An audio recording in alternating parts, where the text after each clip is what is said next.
Flame on! What's going on, guys? TGsoGood, aka the Goods. I am back. Alright, guys.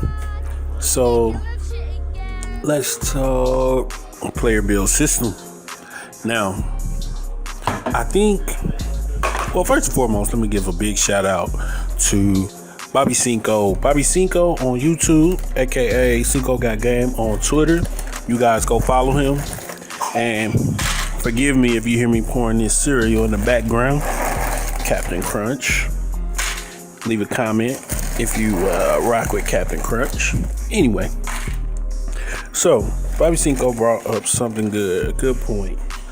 He brought up, and on the screen, I'm gonna have the screenshots that he created, little visuals that he created. He brought up a good point.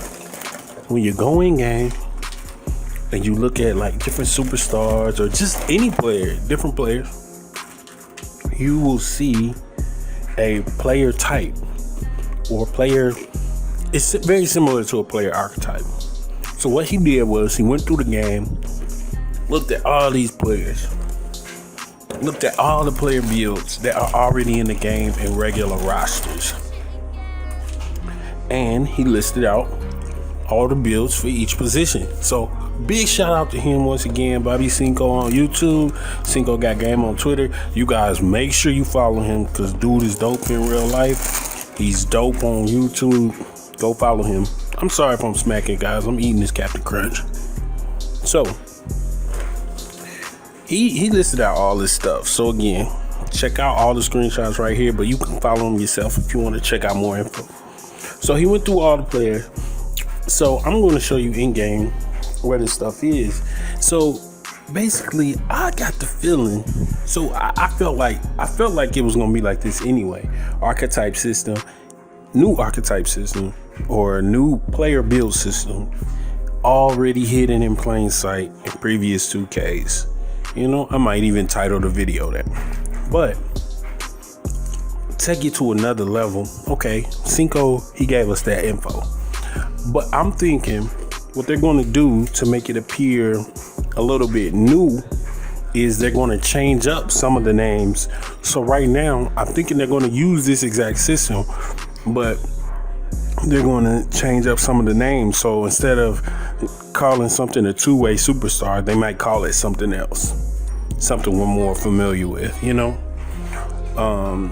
Or instead of calling it all-around defender, they might call it defensive lockdown or defensive lockdown superstar, something like that. That's what I'm thinking. But basically, it is the same system. So my feeling is, this is just me. My feeling is people who create rosters, who've created rosters in the past, and they know how tendencies, badges, and attributes all go together to create the perfect kind of player and get the realistic stats that you want. Roster creators, real roster creators, I think they will actually have an advantage and incentive to play my career this year, because in the past they've put together players. They know how to create players that are rated like an 86 overall but still drop 20 a game, or rated an 84. You know, some player like a Lou Williams, somewhere rated in the mid 80s, but still he's one of the better scorers in the league. They know how to create him to where his attributes, tendencies, badges, and everything match up to give him his real life stats without overcompensating on his attributes.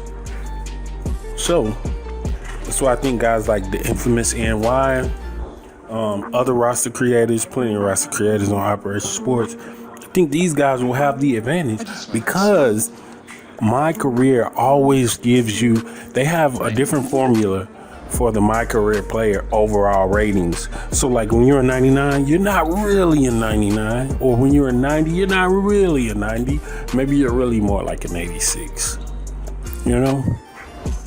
But that won't matter to the people who create rosters because they already know which attributes they need to increase and which badges they need to apply to make players have the realistic stats that they're looking for. So if they want a player to average 3 steals a game, these roster creators, they already know what to go into.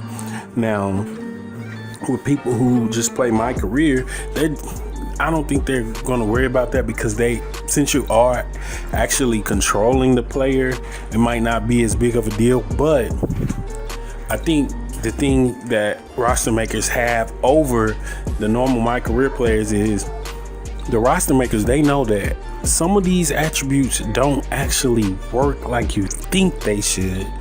Like you might say, let's see, what's the biggest one? I don't know. Some of the post attributes with post scoring, some of those attributes with post scoring kind of works differently from how you think it should, or like attributes like hustle, stuff like that. These guys know exactly how to manipulate these attributes, and if you're not used to making rosters, you guys have been in the archetype system. If you've just been playing My Career, which just kind of, in the past, it was just giving you attributes in bunches. But when you got to update everything one by one on your own, you really need to know what's affecting what. So we're going to see what it is. But I think this was hidden in plain sight. I think they're going to change it up a little bit. And I also think roster makers are going to have the advantage. So we'll see if I'm right. We'll see if I'm wrong. Shout out to Bobby Cinco. Also, really quickly, I want to say you guys need to check out this video by Jinx. He was in the 2K league, and I see his video at about almost 1,800 views. He already played the game, and he's giving his real impressions of the game. And I'm surprised more people haven't actually watched his video. Even in his comment section, he was answering questions about his time spent on the game. And I'm just like, really, like, with him answering questions, I'm like super surprised that more people haven't watched his video. I've already shared his video. I've shared his video, I think, 2 times now.